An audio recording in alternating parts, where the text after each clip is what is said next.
Norris. And about a year ago, probably, Barb, I think it was a year ago, I asked Barb if they wanted me to give a talk on caskets. So most people are familiar with the scene up top, which is kind of familiar. I mean, today it's probably an urn, but people remember that you go to a funeral, there's a casket up front.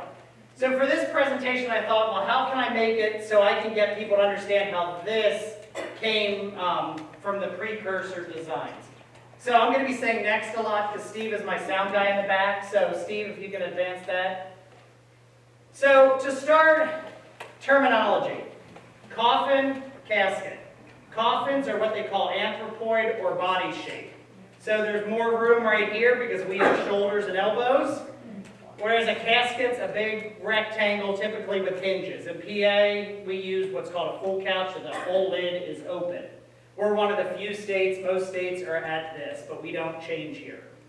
So, yeah, so they still make them for us.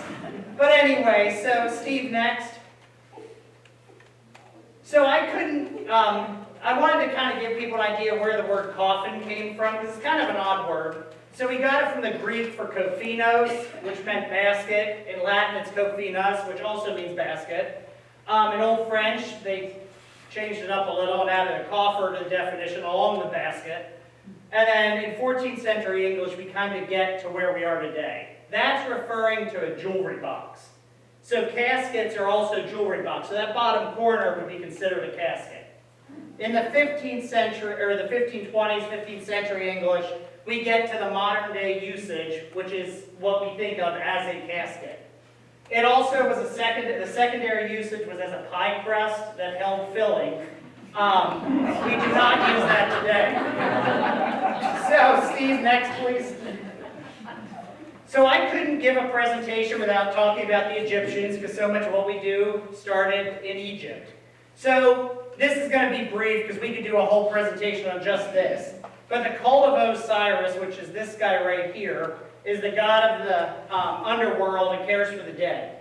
Here's Anubis. He's like the patron saint of embalmers. He prepared the bodies and such. And then we have the sun god Ra, who was like the god of gods. So Osiris, this cult started to worship him. And essentially they believed that the body were broken down into those 6 elements. The Ba and the Ka are the two that are the most important. Ba being the soul, Ka being the body. The Ka demand is very needy. It demands constant attention because every 3,000 years they do this circle of necessity where the body and the soul reunite and then you go live with the gods. So to do this, the body had to be intact because they believed you were going to resume normal life when you die, just as we're sitting here. So next slide, please, Steve. Their coffins, the earlier ones are pretty primitive. It was skin, reeds, woods, earthenware, so like terracotta. So the top would be one of the earlier dynasty ones. You saw them kind of these big chunky rectangles. And essentially the they had hieroglyphics covering it. That was from the Book of the Dead, Book of Gates. They were religious things that helped people pass on and get to the spiritual afterlife. So the primitive ones, like I said, were rectangles, and then we moved into where you see the body shape, which is on the right there. Their faces and hands were exposed, the tools were that of husbandry, and those are made of wood. So the faces they would actually carve, and then they started using what's called cartonnage, which is stucco and linen that then they painted. So it was supposed to resemble the person that was dead, but they didn't really master that until under the Roman influence, which is where we see that they took a board, they bandaged it to a coffin, and called it a day. They managed with perspective though. So, yeah. So I mean, theirs were more artistically correct, not as intricate as the ones on the right there. Next slide, please. So, does anyone know what sarcophagus means? Yes. So sarcophagus comes from the Greek word for flesh eater.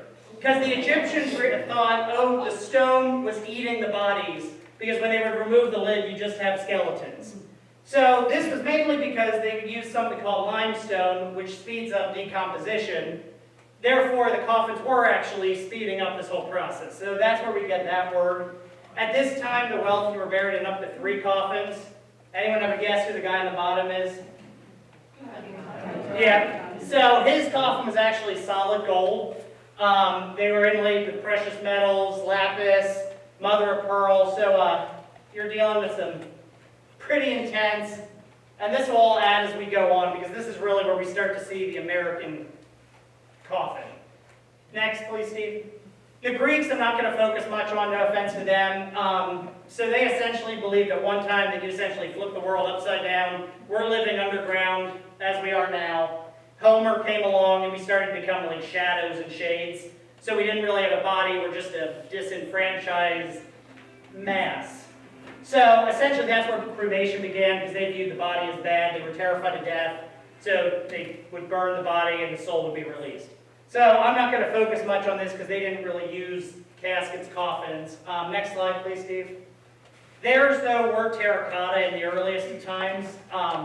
So the first one is a terracotta box. So, I mean, you really give the sculptor props there, because that's that's an intense piece. In the later years, they moved into cypress wood, again, kind of a heavy wood. And then most common, you saw stone, which is kind of what you'd see on the end there. So you can see the lions up top and the scenes along the bottom. Different reason. That was more art than it was the Egyptians believed in spiritual afterlives. Next slide, please, Steve.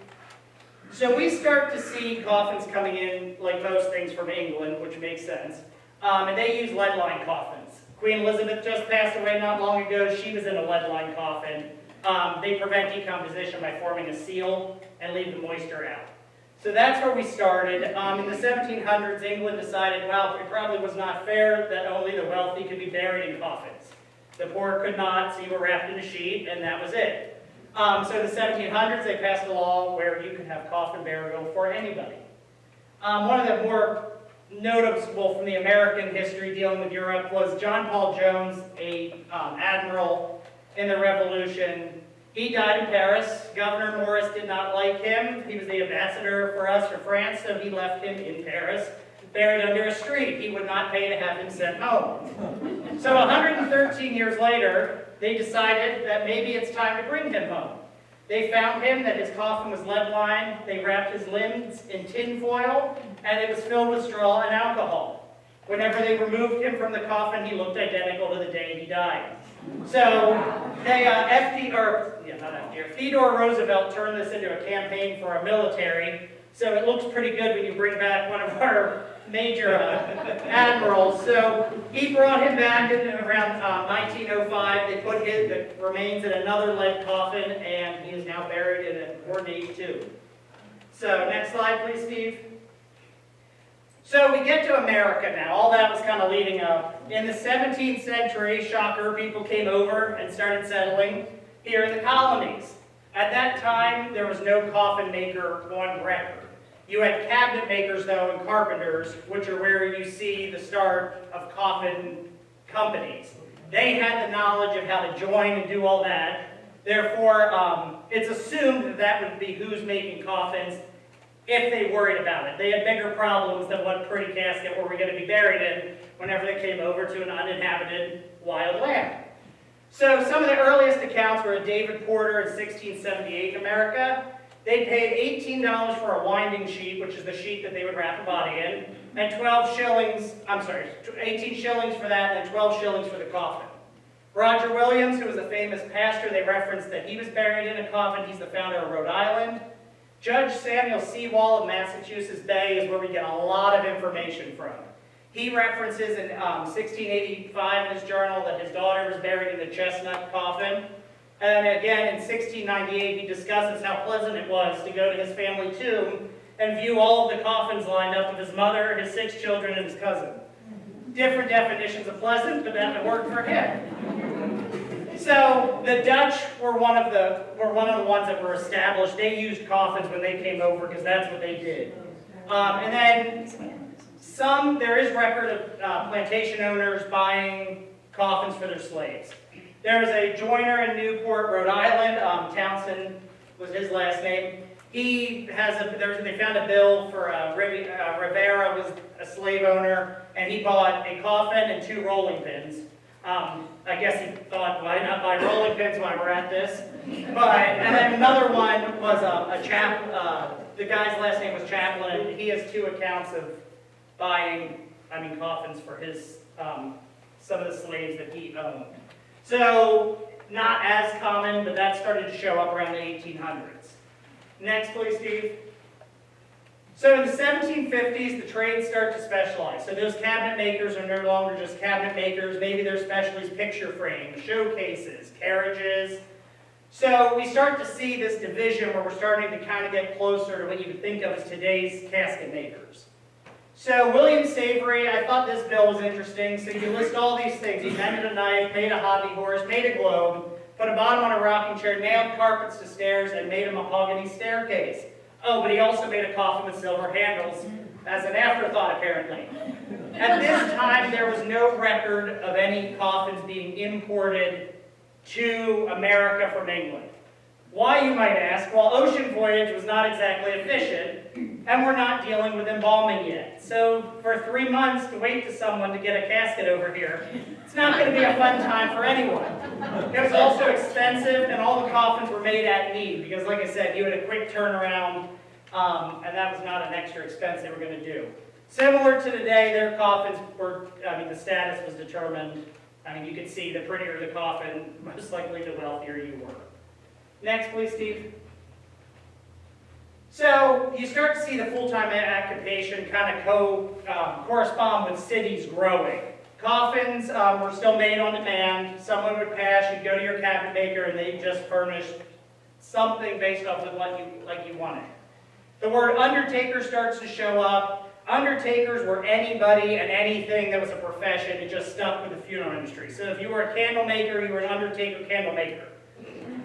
Yeah, so undertaker just, somehow we got stuck with that word, plain and simple. So they started to make a side business. Not only were we making coffins, but we're also supplying all the funeral paraphernalia and kind of making a business of caring for the dead. So it's kind of where the funeral directors start to come in too. Coffin shops turned into coffin warehouses. We're seeing people start to stockpile. Pennsylvania had the Pennsylvania Pocket. There was a guy that's just advertised that he set up a random stand with sets of coffin furniture. Same with Boston Gazette. Arthur Savage said he had 15 sets of coffin furniture, which might be handles, decorations. Come and get them. You could buy them, and they would use them in their coffin shop. The first coffin shop in America was around 1812, and it's John L. Dillon Coffin and Shroud Warehouse. Dawn, is that a relation? I don't know. So in his 1825 bill, he made a mahogany coffin, line trimmed, hinged, and mounted, and that would have been $24. Today, that's about $800. Next, please, Steve.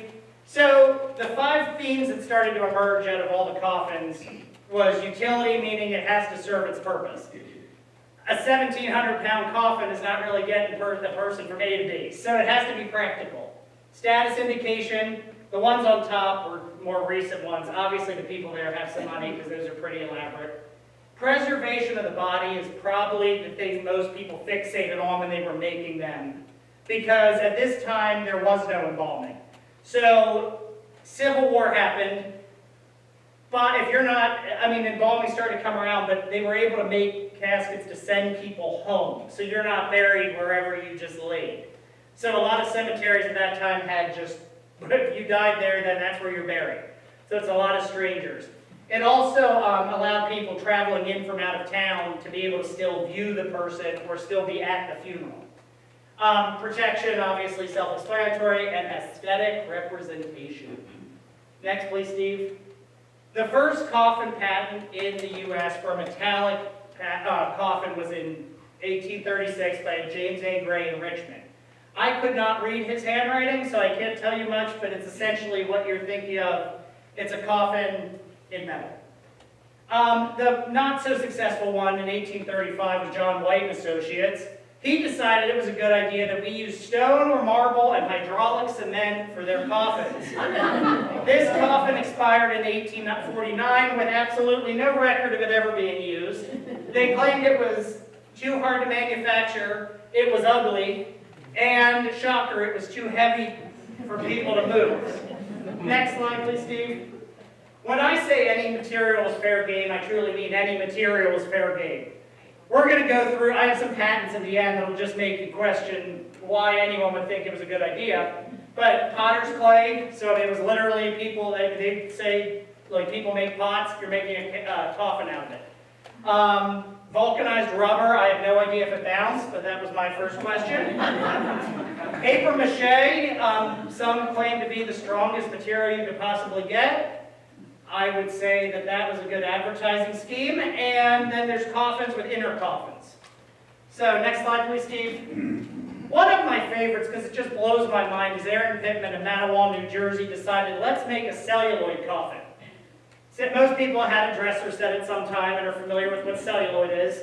So they would take the plastic, make it liquid, and cast it. That is just, there is no record that this thing ever existed. There are no pictures of one, so I just found something close that was celluloid and a casket. So it was watertight, which okay, I'll buy. Great strength and durability, and it prevented decomposition. I show a broken doll leg because everyone knows what happens when celluloid gets old, and you drop it and or bang it. So I can't imagine that that would hold up well whenever you're putting someone in the ground, unexposed, and putting soil and stone on top. Next slide, please, Steve. This is where I'm going to spend a decent amount of time because this is probably the single most important guy in the coffin industry in America. Almond Dunbar Fisk was from New York, Chazy, New York specifically. He was a stove builder by trade, so he understood the principles of making things airtight because he held several patents on airtight stoves. He also recognized that if we take the shape of a big square and condense it into a more human shape, you cut the air down and there's a better chance that you exhaust the air, therefore you're keeping the body preserved. He started on this adventure because his brother died in Oxford, Mississippi, unexpectedly, and his father, who was a pastor, could not get him brought back to New York. So he's buried somewhere in Oxford. This caused emotional turmoil, and he was bound for this not to happen again because no one was there. I mean, he was just buried, family doesn't know. So it was kind of sad. He saw a benefit, though, with these, that you could view infectious cases, and cholera was a thing at that time. So it allowed families to still view, and I'll kind of go into the design later. And he also found from experienced grave robbers that it prevented grave robbing. Dr. Valentine Mott and William Francis were notorious for getting bodies through grave robbing. So he asked them, because they didn't have legal means to get bodies for dissection, and at that time that's what medical schools pushed. So he asked the experts, do you think someone can steal this? The answer was no. Next slide, please. So this is his patent. It's called the Iron Mummy. It was in 1848. And essentially the big piece of this is that it's airtight and it's made of cast metal. So they're casting this. It's not formed, I mean, they're using a foundry. It resembles an Egyptian sarcophagus. This part right here is subject to change to whatever you want. It doesn't have to be a cross. You just use that in the patent. Right here is a glass plate. So you can view just the face of the deceased. There's also a lid that goes over the glass plate. And I'm going to cut the lights on this side so you can see it a little better. So essentially, there's also screws on the side, which you can see there and there. And that holds it, exhausts the air, and this was probably the best preservative coffin they had at the time. So he also claims if you want to go a step further, you can fill it with gas or a liquid. So any type of toxic gas, or I assume alcohol would be what they would have at the time, would work. Next slide, please. This slide's not exactly too historically relevant, but his foundry was on Whitfield Junction. He moved his family from the country to Long Island, so a little bit of a change. And actually, the road he built to get materials to his farm is 69th Street today in New York, or in Long Island. So the bus stop actually says 69th Street, Fisk Avenue still. These are just some, he went into business with his father-in-law. This is a case where it worked out, sometimes not so great to work with family.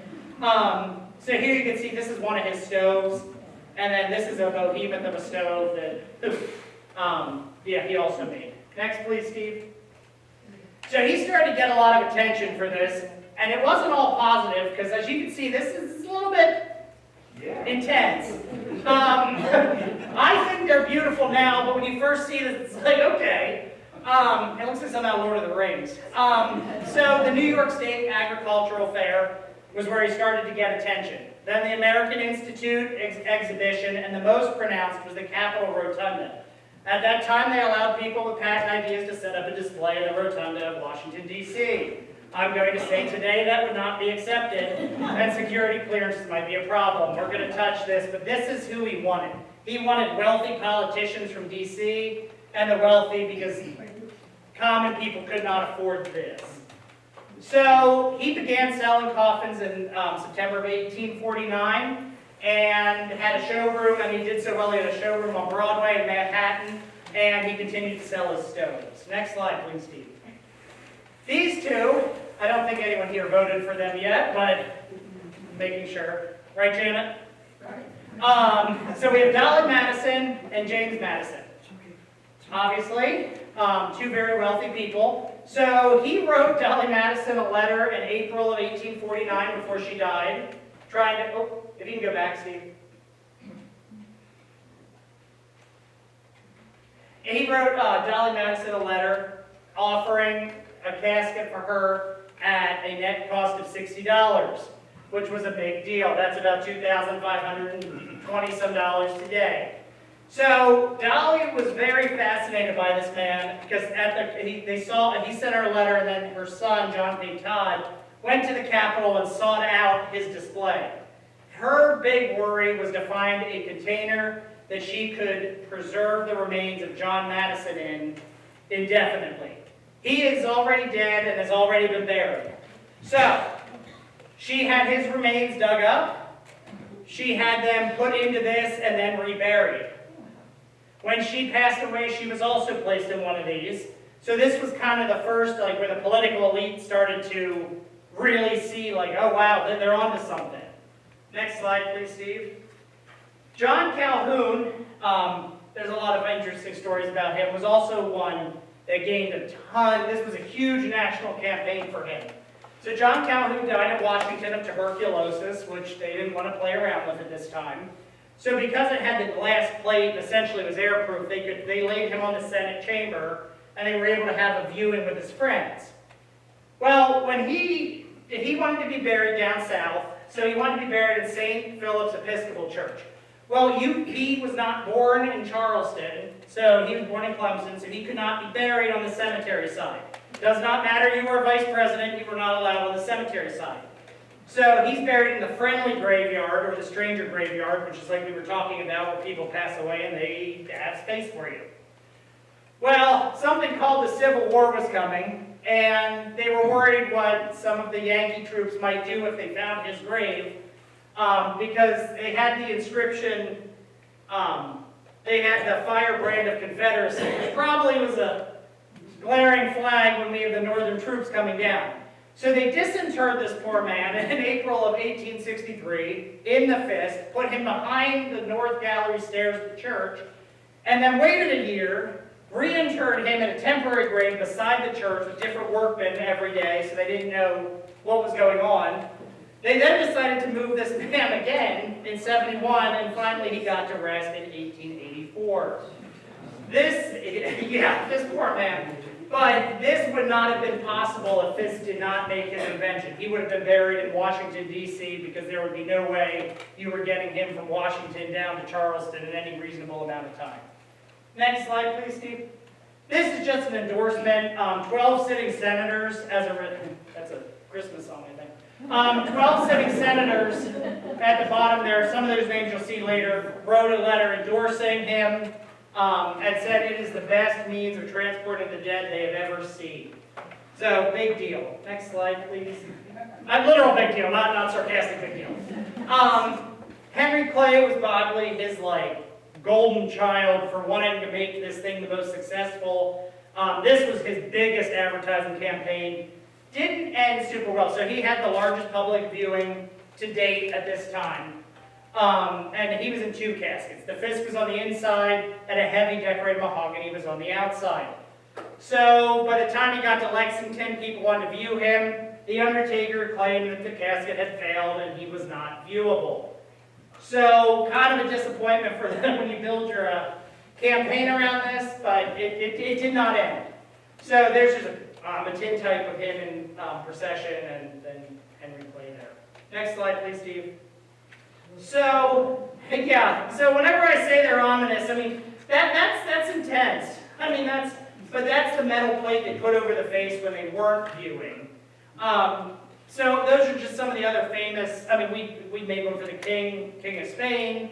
You have Daniel Webster, Samuel Colt Firearms, the Jeannette expedition to the North Pole, a lot of them were in that. So, I mean, he made for very wealthy people. Next slide, please, Steve. So a wooden casket at this time, one of the sources said would have been about $2. His was $50 to $100.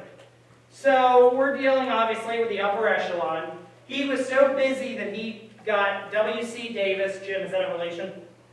Okay, just checking. And A.C. Barstow, both prominent foundry workers, to make he started licensing them so they could make their caskets for him. So that's just a picture of the factory. So we're dealing with large. I mean, that's an impressive size factory. And then that's just one of those stoves that they based a casket off of. Next slide, please. So, foundry burns down in '49. He has to borrow money from his wife's side of the family, John Forbes and Horace White.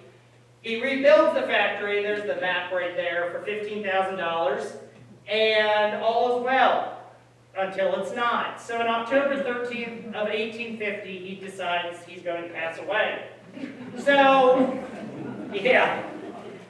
So the illness, he got sick from the fire. Some claim that he was saving a drowning kid from a river. Most are saying, and his wife claims, that he, from fighting the fire, got like a pneumonia. So he battled this for a year. He could not pay off, he and his father-in-law could not pay off the factory before he passed, so he had to surrender the patents, which were collateral to build. So the patents went to John Forbes, who also got the farm. This left his widow and their 4 infant children with absolutely nothing. There was, just so no one's sad, there was like a 7-year extension, but I'm not sure how that made out because there wasn't much documented. Next slide, please. William Raymond was just manufacturing, was just one of the shoots of this. It kind of was how the company progressed. On the one side, you can see that the ad there shows like what their display room would look like. So, I mean, they were making beautiful things. They really put a lot of time and energy into their craft. William Forbes takes over for his dad, and actually the widow's brother joins the company. So I would hope that would have helped her out a little. The metallic burial case company is the final progression of this side. The guy did not like who was in there before, so Daniel Wood decided to change things, and that ended up with them closing December 7th of 1888. But not before they made King Alfonso and President Garfield's caskets. Next slide, please. The W.C. Davis side made out much better. This just pretty much, they owned Anchor Iron Works, and they just really started promoting this product. Next slide, please, Steve. There were some significant changes you can see. So the top is the mummy case. The bottom is this man, Crane Barnes Company. Barton Hale Crane was one of the most innovative men, I think, in the history of caskets. He has a ton of patents. He was an engineer born in Boston, but he really took this company and ran with it. So his is the bottom design, which we'll talk about a little later. So a little bit of a different style. The most significant company here would be the Crane Breeding Company. Abel Dennison Breed was just another genius. So these two really had the world by the yeah. I realized where I was going with that. So, next slide, please, Steve. Sorry. So Martin Hale Crane modified in 53. He took the mummy and streamlined it. So we didn't have the mummy shape anymore, which might have put some people off. And he didn't have all that gaudy, ostentatious decoration. What this did is it allowed them to start mass producing. Now that they don't have to pour and mold all of this, they can start turning these out faster. A response to that was in 54, the bronze case. So that was just your straight, it looks like the one on the right. And I mean, they still decorated it, but not to the extent that we had with the Fisk mummy case. You could, there was an ornamental, or there was, you had the ornamental, or you had the cloth cover. So they take fine European silk and cover these things with fringes and everything else. And yeah. They also then released the plain or the octagon. This over here is the imitation rosewood, so they would take a stencil essentially and make it look like it was wood. Next slide, please. So the crane version cost $20.50, which still expensive but cheaper than $50 starting. So for $2 extra, you could add linen interior. For $1.75, you could change the outside of the case. And for an additional $21, you can have them put cloth over it. That's like I said, that's where it got a little expensive at this time. But this is, again, you can see the top's a great example of the really like decorative piece. To then this is a cat pointer because I couldn't find my lighter, so forgive the shapes. So you have this up here and the streamline. And in 1858 to 62, you started to see the transition where we get into the rectangle. So they took a rectangle, there's two plates of glass and a nameplate between. That's where we start to truly see caskets today. So not quite like this, but the more square shape. Next slide, please, Steve.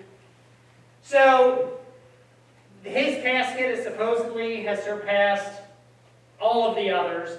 Lincoln was supposedly buried in one, and in 1870 he made the first sheet metal casket, so that's what that on the bottom is. So it's going to look more like the corner I have sitting over here on this table. It was lighter, more durable, and they could sculpt it to make any shape they wanted. They got creative and called it New Casket and Oriental. So one was fancier, and the new casket I assume is the one on the bottom. So coffin shops at this point became obsolete because they were being mass produced. So we went from wood and woodworkers to now we're using iron and foundries. So we kind of did a total shift, and they didn't really care about craftsmanship anymore. At this point, it was about how many could you make and what could you sell them for. Next slide, please. So this just is kind of the ending of this company. They went into heating and ventilation because that was profitable because he figured out how to perfect sheet metal. The other side took over the caskets and they started to move into hearses. That's one of the hearses they made up top.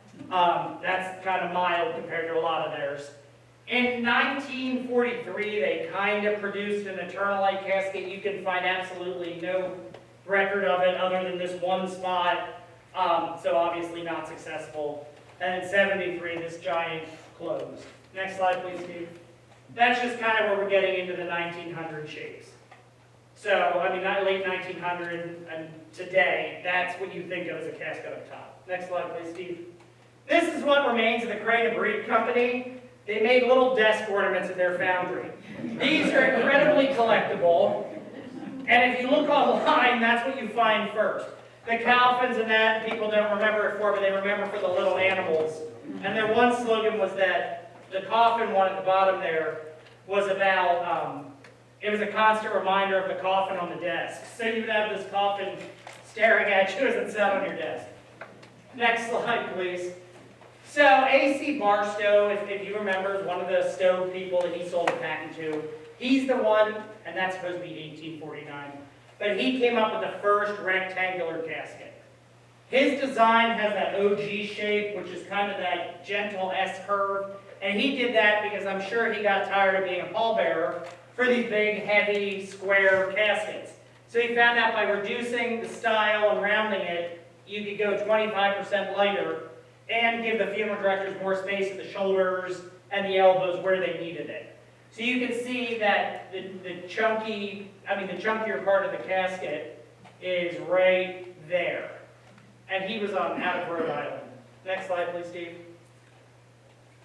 So cloth cover burial cases kind of died out. Today you don't see these unless a lot of times cremation caskets are cloth covered. But they made an industry of having mass-produced cloth-covered caskets, which on the bottom, not the best picture, they would truly take a wooden casket, reinforce it with metal, and cover it with cloth. You could do any color, England is where this started, so again, we're getting kind of the trickle down from England in the 1850s and hits America. Now, Samuel Stein, who we're going to talk about, claims that these would outlast any metal.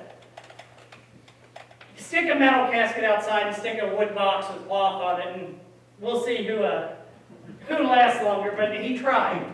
So, yeah, next slide, please. So we're going to look, Samuel Stein is the guy that really took these and just ran with it. He was a cabinet maker from Austria, settled in Rochester, New York, and opened his first shop in 1871. In 1870, he got shot down because he specialized in glass showcases. So he made the sides of the caskets glass so you could see through them. People were not ready for this, so he took and did wood and then covered the wood sides with cloth. Stein Manufacturing Company is essentially what came out of this, and he started out, I think it was 1,000 square foot. He merged with National, which we're going to talk about in a little bit, and went to 100,000 square foot, producing 600 caskets a week. So definitely grew. Next slide, please, Steve. So his rise to fame was by bearing of James Gordon Bennett of the New York Herald. He also was at the Philadelphia Centennial in 1876. I don't think anyone here was there quite yet. So he was granted space to show modern burial receptacles. Well, people complained and they revoked his space because I guess they didn't want caskets there. So he got permission to build his own building, to set up his own shop and that, and he did. And so he finished hours before they opened the show, and it was a successful exhibition. So essentially this taught us that we can have ready-made caskets, and caskets can sit in a store and be displayed. Next slide, please. His most significant was here we have pictures of Ulysses S. Grant's casket. He died at Mount McGregor and was buried in a 7-foot-long polished oak that then they took a black broadcloth and covered it. So they would take these fine woods and then cover them with cloth. Does it make sense to me? No, but they did. So it was sterling silver mountings. The glass was all French glass, 24-karat nameplate, and then the interior was lined with copper. So you can see up at the top, his initials were actually embroidered into the pillow.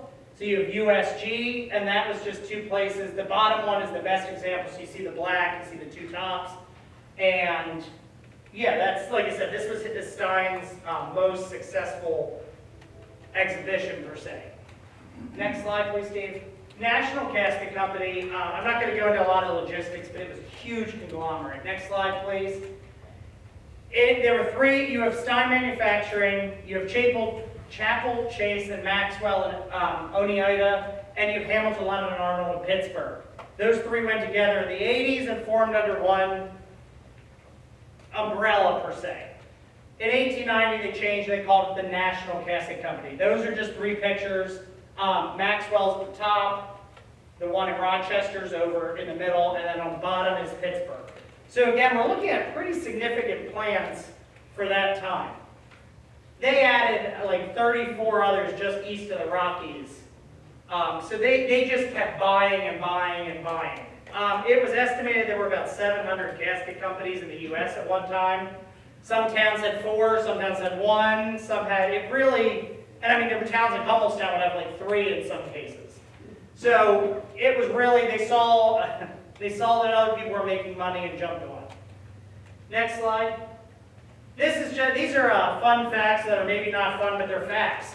So, in 1907, they made Houdini's coffin. It was solid hickory, and they nailed him inside of it. An hour and 6 minutes later, he emerged from it. That is what you see over here on the side. They really, really hit the South hard. And I'm going to say because they didn't have any market in the South at this time. So they entered a parade. Their parade costume was 2 Confederate soldiers, a grieving widow, and a coffin on a float. They ended up winning first place.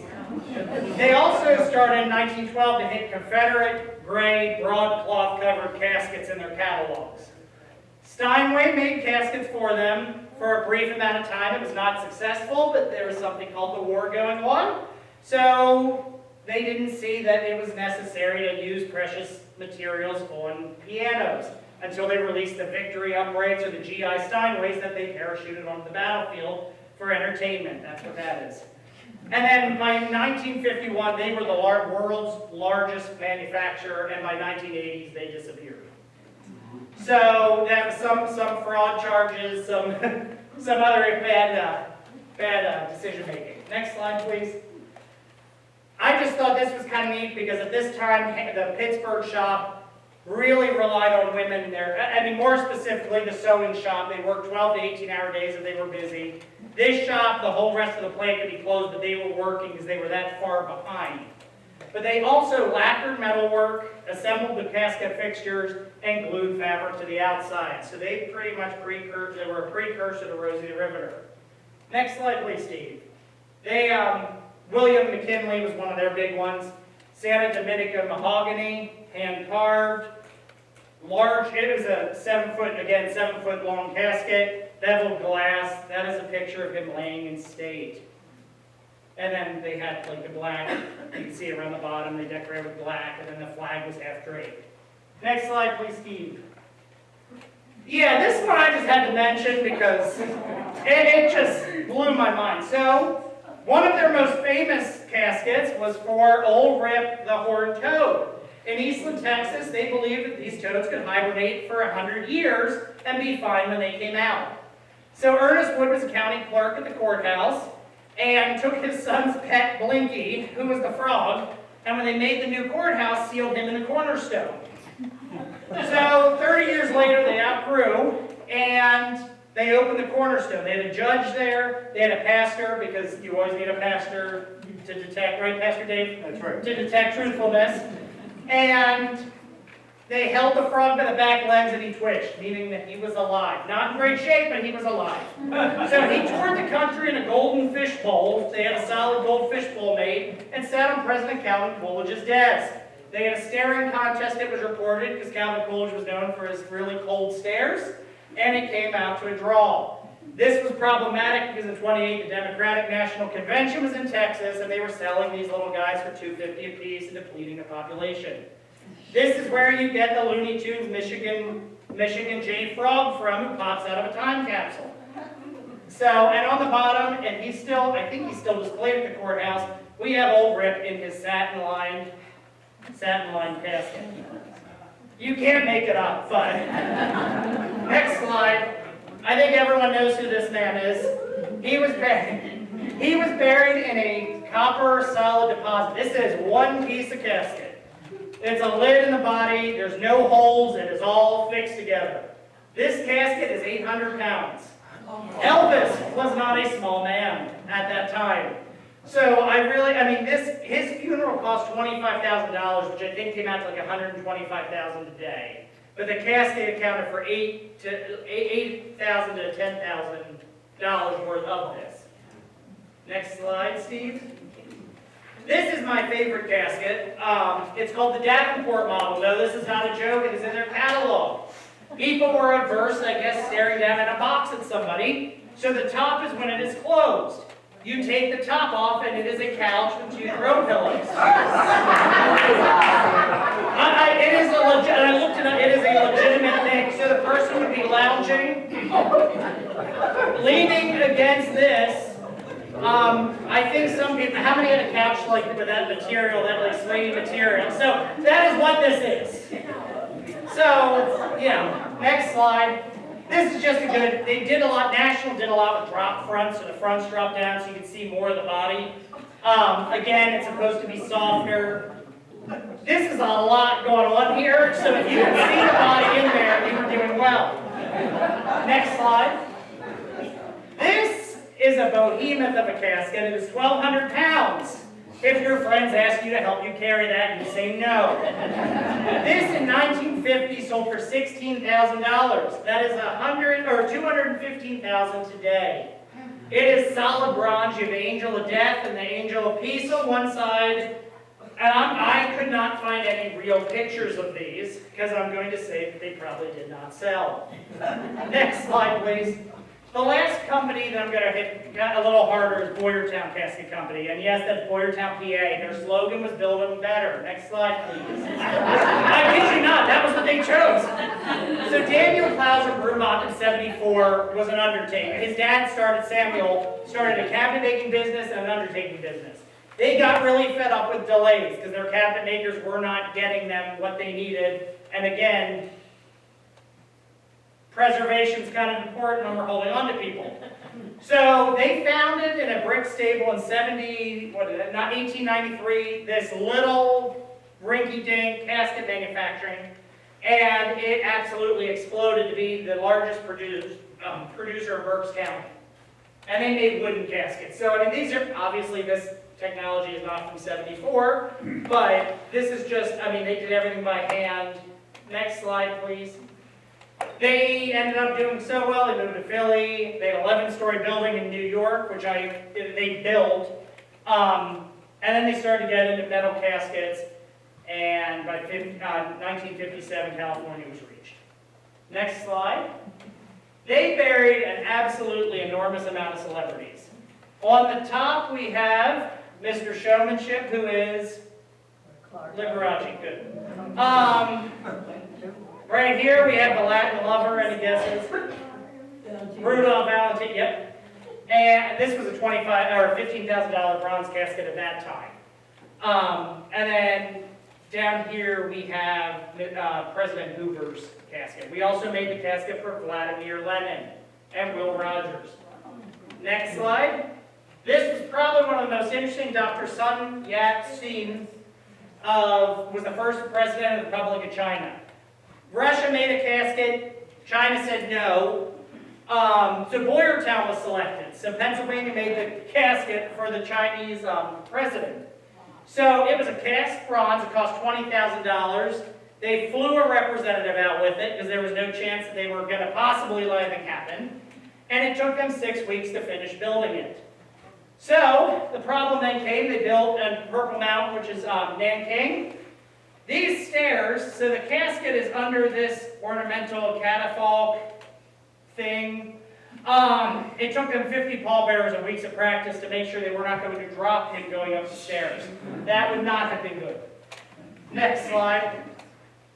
Anyone recognize Eric Weiss? Yep.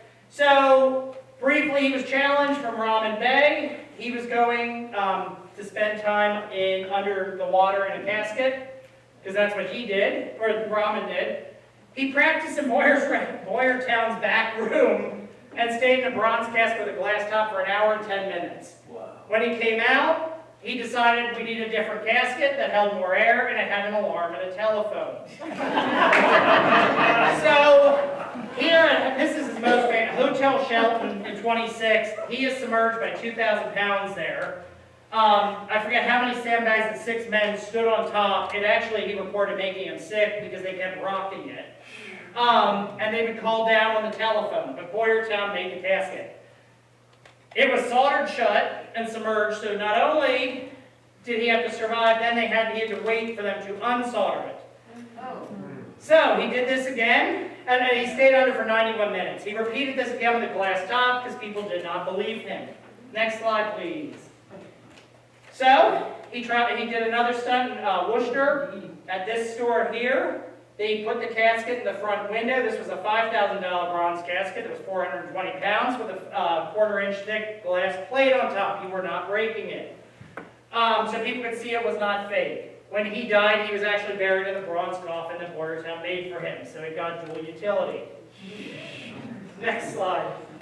But as all things, good things must come to an end. They graciously gave the employees 15-minute notice, which seems to be, that's better than some. A lot just boarded up the factories and about 3 other companies. So when the people got to work, surprise. So this company lasted until 1988. Patty, did you use Boyertown? You used Boyertown here, right? Yes. So Patty and Steve would have had a chance to see that firsthand. Next slide. They made the Renaissance, which is their behemoth of a casket, a 16 gauge, just the detail is absolutely out of this world. Next slide, please. This is just another, this is what I talked about, like a casket inside a casket, a double lid, I'm sure that's mahogany. Next slide, please. just another one that's just kind of over the top. As you can see, if you walked into this today, I think people would be a little bit taken back. Next slide. Belmont. Belmont was in Shadyside. I'm not going to go into the whole history, but they originated a lead-coated steel casket. The only reason I highlighted them is next slide, please. It was called the Cadillac of caskets. These were top of the line. The Belmont masterpiece, they advertised as absolutely indestructible. So this is what that is here, just different color.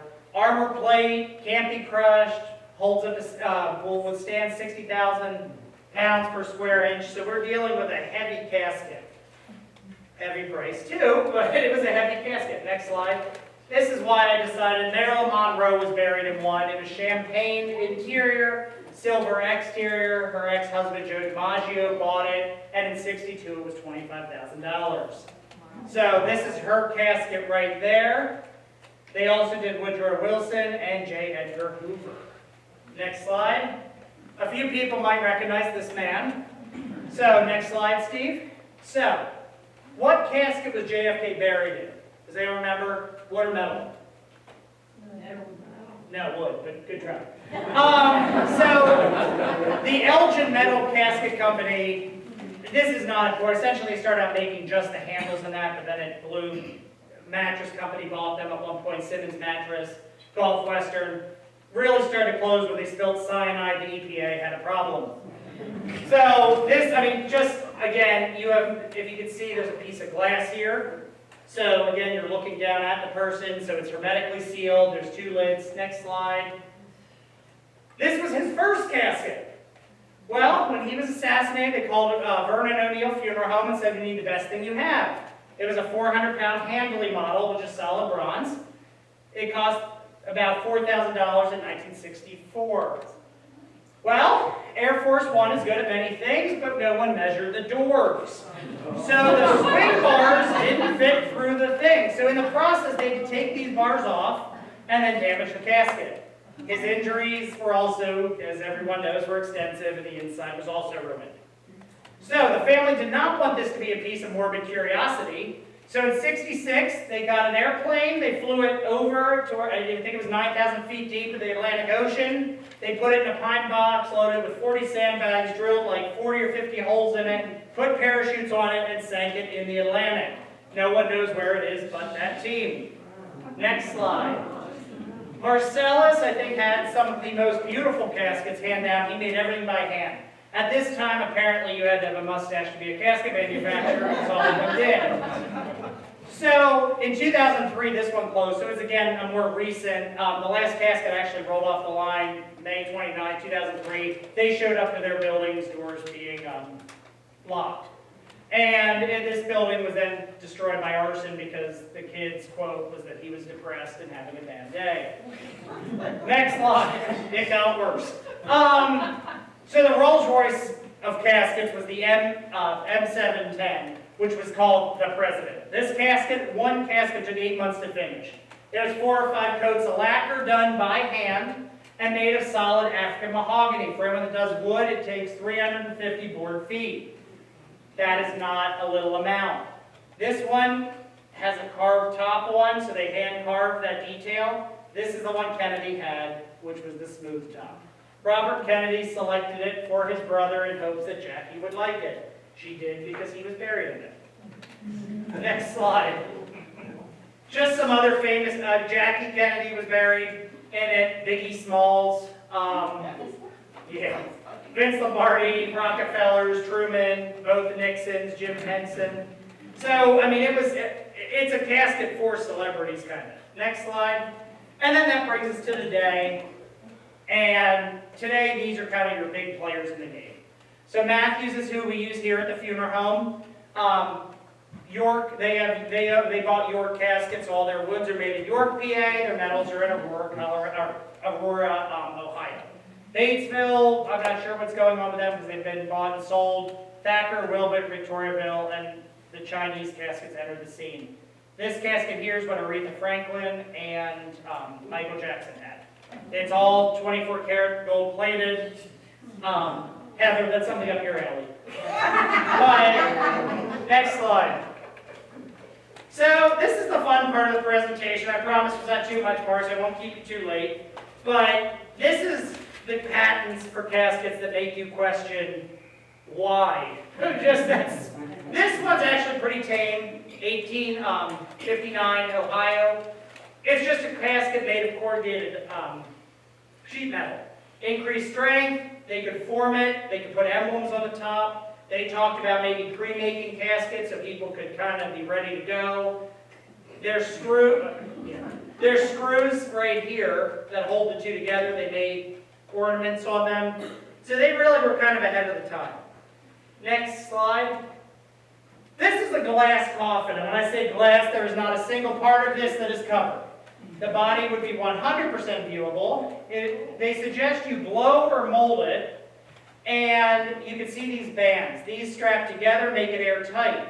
They also, in a lot of caskets, this is probably the first reference, they use a vacuum to suck out the air to make it airtight. A lot had a vacuum. You could also introduce preservative materials if you wanted. I call these specimen containers.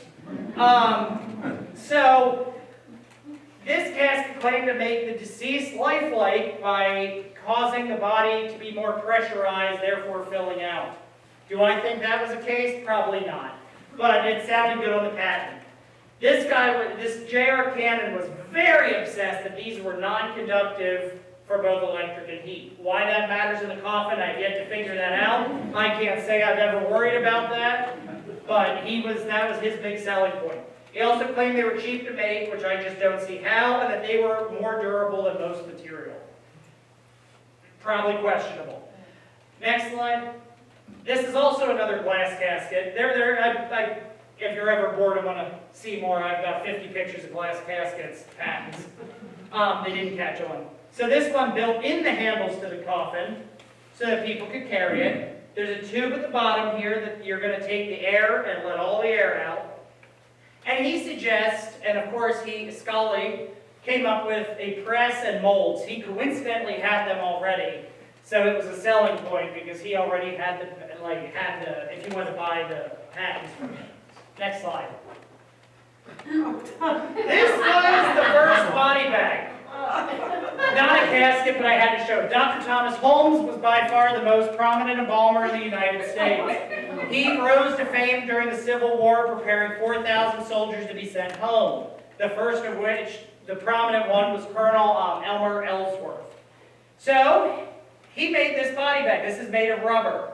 Here we have a thing, so his exact words were you could thrust the body in the top. I don't like the sound of that, but when you put in context that you're on a Civil War battlefield, I think I'd be thrusting whatever I could to get in a bag and move. This could be carried by 1 or 2 people, and it allowed them to be able to transport the person back to then get them to their family when they put them in a box. There's a little tube here, you put deodorizing substances in it, and just so that the bag isn't laying on their face, he made a little cork. Thomas Holmes is the father of modern embalming, essentially. He's a brilliant man. Next slide. This is where we're starting to see caskets on one side, or hinges on one side. So a lot of the coffins were nailed straight down.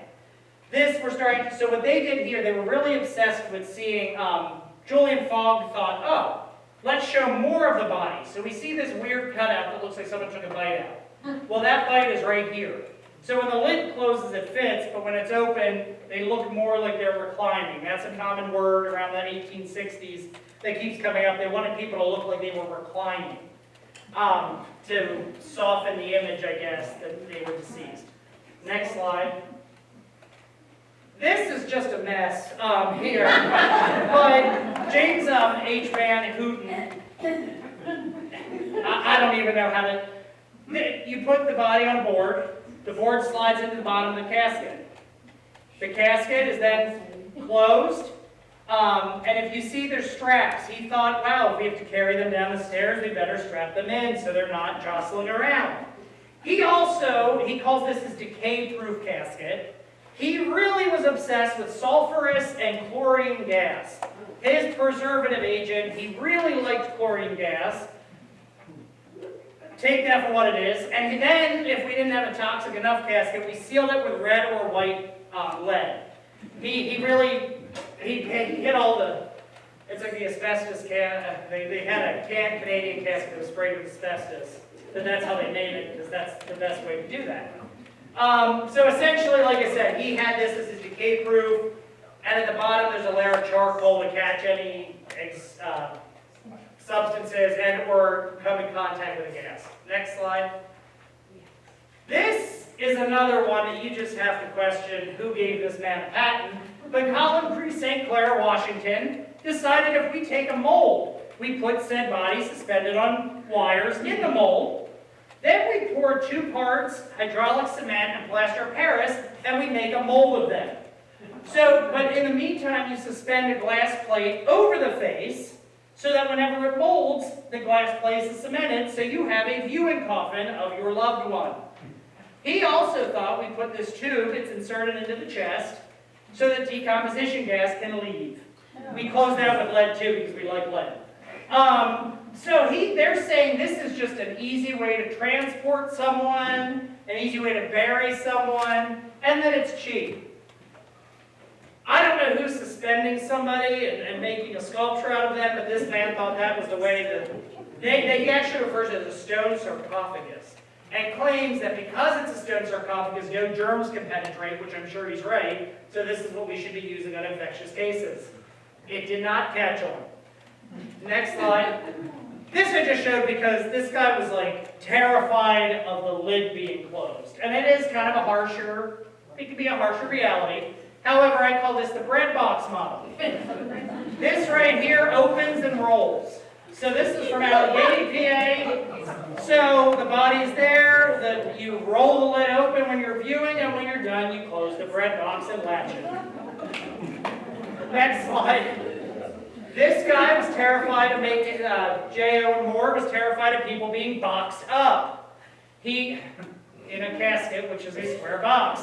So, he again fixates on this couch thing. You see, he put an ornamental pillow with fringe, because that makes it. And whenever you're done viewing, you take the sides and you fold the person up. But when you're viewing, they are laid down and they look like they were reclining or an ornamental couch. They really like the word ornamental. Next slide. This is one of many. They made it out of any pulp. Wood pulp, straw pulp.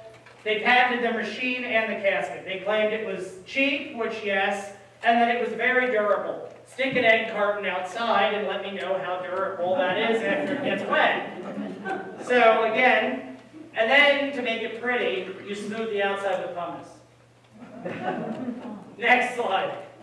This guy tried to kill every bird in one stone and created an urn vault, a casket, and a monument in one. So this is above ground. The body is there. There's a glass door, so anyone, say a family member, was absent for the funeral, they can come and view Grandma months later. No, it's airtight. These are airtight, so in theory they were not decaying. That's a big thing. So you just come, open the lock, look in the glass, and that was what you would see in a cemetery. I could not find any, so I'm going to say no one thought this was a great idea. Next slide. This is potter's clay, and for anyone that does pottery, Charlene, you can attest. I don't know if we're going, I'm not sure I want my body put in a terracotta flower vase, because I'm going to say if you bang it off something by accident, that you're then going to have a bigger problem. But don't worry, they strengthened it with these nice cross sections. Again, Brownsville, PA. We're not doing so hot on the stupid idea conquest here. Next slide. This is the casket that every pastor should have. So, this was a legitimate company. This actually, they had a factory with electric lights. That was a big thing. It's the Owego Cruciform Casket Company. They made it in the shape of a cross. For no particular religious reason, the guy didn't have that in mind at all if you read the patent. I'm not sure how he didn't. But this is referred to as a carpenter's worst nightmare by several sources because there's more miter cuts, there's more little angles. So essentially the guy thought, let's give people more room and expand the arms so that their arms have more room. There was one of these in an article not long ago. The woman had it in her house laying on a table as people do. and invited the guy to come and view it. And the author of this modern day magazine said there's not any way this would look natural. However, Pastor Trefz has decided this is what he thought would be suitable for him. That's right. So, well, my wife picked it up. oh yeah. Next slide. This guy was just smart. Arthur Lovett. This was not a bad idea. He built this so you could put flowers in there to make the casket prettier, just on, like we use casket corners today. You could put flowers there, have a mirror behind it, put cloth cover there. Good idea. Next slide. This one was that while you're viewing, the nameplate is open. When you close, the nameplate is there. This guy was obsessed with nameplates. I'm going to say he might have owned some type of engraving company. But you would lay flowers there where the casket was open, and you can see this accordion's down. So when you're viewing the body, the top, you can see their name in case for some reason you wouldn't know who you're there to view. And then whenever the casket closes, they have a nameplate. Next slide. This is just bizarre, but the walls of the casket move up and down. So, if they wanted to look like they're really hell-bent on this couch. If they want them to look like they're laying on a couch or more relaxed, you simply roll the sides of the casket down, the bed stays where it is, and when you're done, you roll it up. I don't know why, but they thought this was a good idea. And I mean, if you look, this is relatively modern. There are ideas from 2015 that you still question, that we're still trying to do things like this. Next slide. This is my favorite. So what we're looking at here is Angelo Lero decided, he was a subject of the King of Italy who was living in Philly at the time. Again, another Pennsylvania, but we're going to associate him with Europe. This right here is a glass bell. This is a vase. This is how you're viewed. So the stool is affixed to the base. He has a little alcove there for any bodily substances that would release. And right here he has jaw rests and arm rests. So the jaw rest comes up behind your jaw, so you're sitting. He claims this is a much more sentimental, natural pose for people to view. You're then supposed to pump preservative gas inside, but the clothes hide all the, this doesn't look like it's hidden to me, but the clothes hide all of the armrests and that, so that people really, and he claims this is much more environmentally friendly because the casket won't decay. How you're burying this is beyond me, but this is probably my favorite of this round. Next slide. This is just what I call the more cooler. This was a casket, but you slide the person out when you want to view. If you only want to view the head and shoulders, that's where you put it. When you're done, you slide it in. Yeah, not a big popularity. Next slide. And the last casket I have to show you, and I think this one's brilliant. Scott, Hummelstown Cemetery, if you can get on that. So this is aluminum. There's a hook up top, so here's the body. You open the lid for the viewing. When you're buried straight up and down. It's a vertical burial casket. It takes up, they claim, one space, or they can fit 5 of these in one traditional grave space.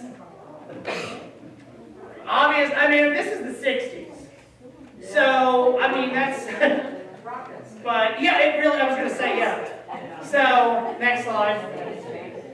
This is one of those inventions that I don't know that anyone would use, but they attached a light here, so you can view your loved one in an airproof casket whenever you want.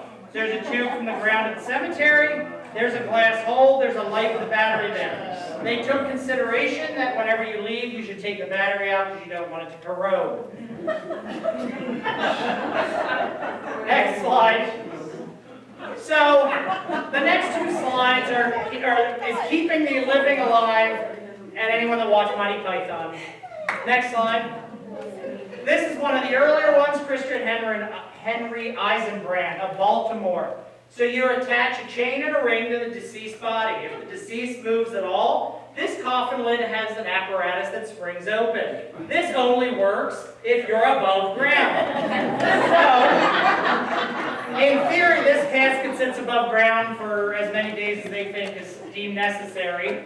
But in case the lid doesn't open, there's this little perforated metal disc. That's so you can breathe while you're laying there having panic attacks in the casket. And they also to be courteous, thought rather than getting to a cemetery and accidentally rolling someone's loved one out, they have a safe-proof mechanism so you can't accidentally open the lid. Next slide. This is another one that you just have to question why, but Franz Vester out of New Jersey built this casket. There's a glass door here over the face. There's a tube to the ground level, top. There's a ladder and a bell here. If you can climb out, then you just simply climb out of the ladder. If you cannot climb out, then you activate this bell, which will ring and hopefully alert somebody. They can hear it. Whenever you remove this, because all of these life-saving devices were temporary. Once they deemed you that you're not coming back, they removed it, and there's a spring so the glass door springs shut. How courteous. Next slide. This is John J. Crickbaum. It looks like you look like a submarine. But there's this tube here, there's this armrest, it's a T-bar, you lay the deceased hands on it. If their hands move, it turns this bar, there's numbers here. So I guess someone has to be walking through to look. There's also a device that pushes open, there's a glass part here so water doesn't seep down and ruin anything. But it opens the lid. Well, they added a device, and I assume this is for family members you did not like, that you can't push down the pole once it's open. So someone can't walk by and just decide we're going to ignore this. So, next slide. This one you have to have a PhD to understand, and the person's going to be dead by the time you set it up. So, 2 tubes this time. This one is a fan. If they detect movement, there's cords all over people. It activates essentially the insides of a clock. This clock spins the fan brings in fresh air. Simultaneously, there's 4 springs here that shoot up a pole with a feathery whirligig on it that then shoots up and spins around in the air. Simultaneously on top of that, there's an alarm. So you have a bell, electric battery, it starts ringing the bell. But yeah, this one was probably the most involved. Next slide. And then finally, this was designed to be reusable. So you hook a casket to a spring. That casket's not flush. It's hooked up on a spring on one side. They assume that when someone realizes that they are buried and not dead, that there's going to be frantic movement. Obvious assumption. So this spring is holding this casket, which holds another spring, which essentially, this is a big device, by the way, activates a clock mechanism, essentially, and starts to swing an arm that then rings a bell. This is reusable, so you just take this from grave to grave, is how it was designed. Next slide.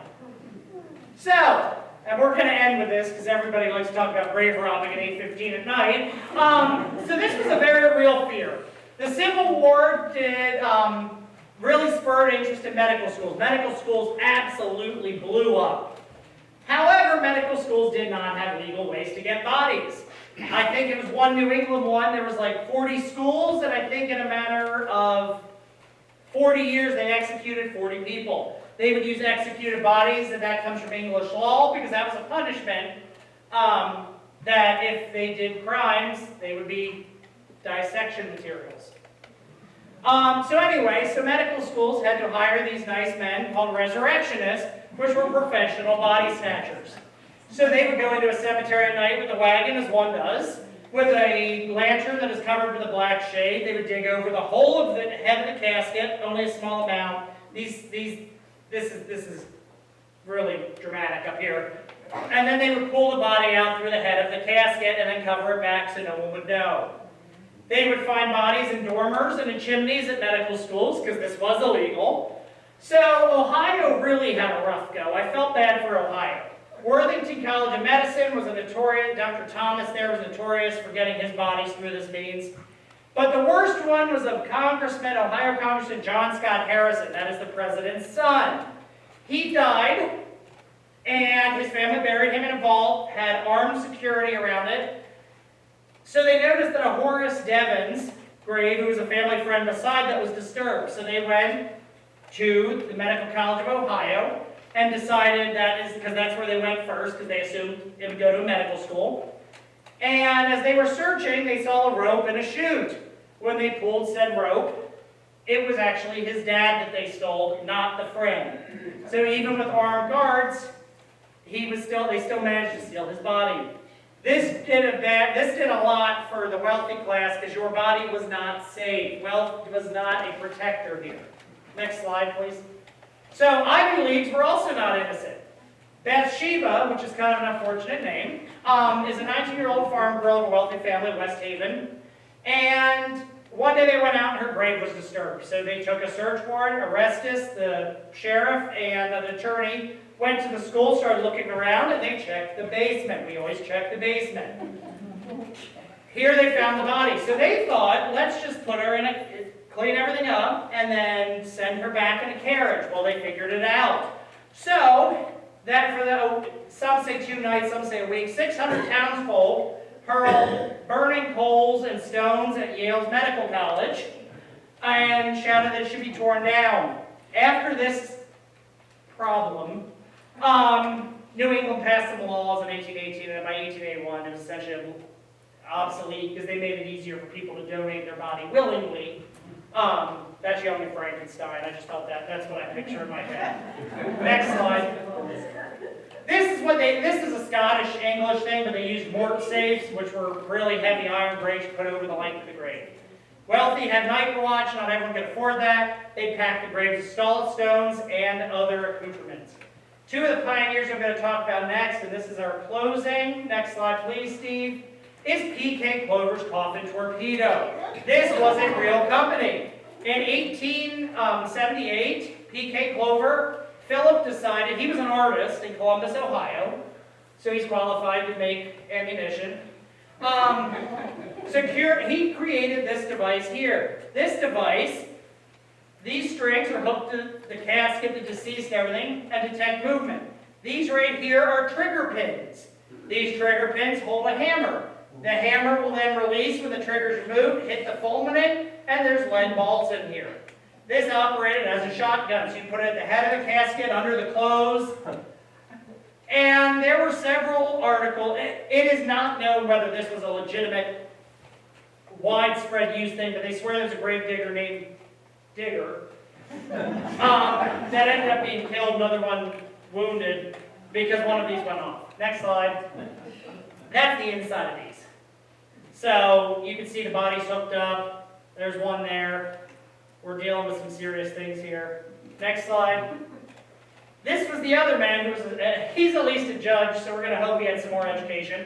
Created these little, they called them essentially, they operated like Civil War landmines. You have a round ball with little projections on it. On the projections there's caps and hammers.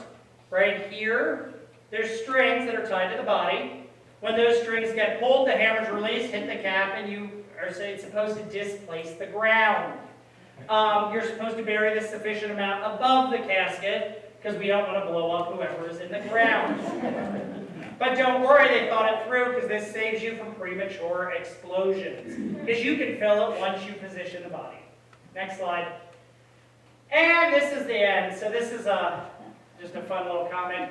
I want to say thank you to the Trefz and Bowser Funeral Home for allowing me to use their facility, for allowing us to use the facility. Steve has been the sound guy in the back and the slideshow controller. Patty has been supportive, and Mrs. S. Hummelstown Historical Society, thank you for having me, and Terry Kugel for giving me his collection of miscellaneous things. So, any questions? Thank you for, I know we went a little over, but...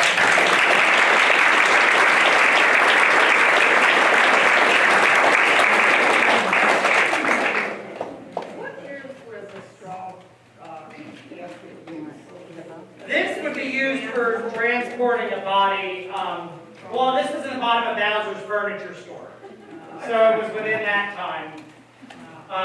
When they sold, Terry Google ended up buying it. After they passed away to the daughter. And then that casket over there, or coffin over there, has a lead-lined cooling chest in it. That used to belong to Joanne Smith. She was going to be buried in it, but now she has to find something else. So there's a viewing hole and there's an ice chest, and they put ice in it. These are the only areas that mattered, so the ice supposedly froze the body. So that's also from Terry. And then that's just a modern casket from our showroom and some other catalogs. So. Is there record, how often would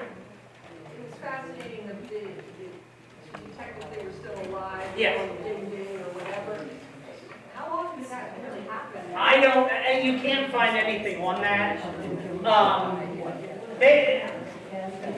They were worried that people went into trance from certain diseases, so that's why they did these, so you weren't in trance. There's no real record of how many people they saved, did they save, did they work.